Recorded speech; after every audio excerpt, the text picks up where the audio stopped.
Hey guys, welcome back to my YouTube channel.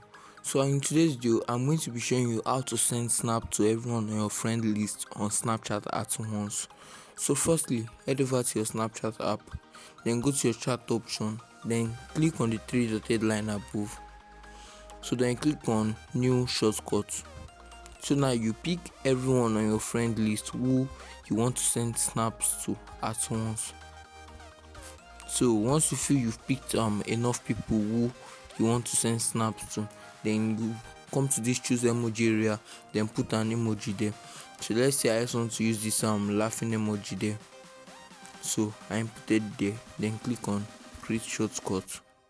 So now you already have that created, then go to your snap area, then take a shot or a snap there.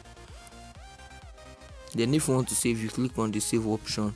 So we are going to send to now, click on the send to option, then click on the shortcut you created the other time.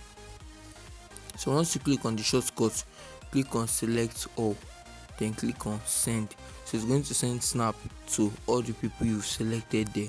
So that's just how you can easily do this. So thank you guys for watching this video.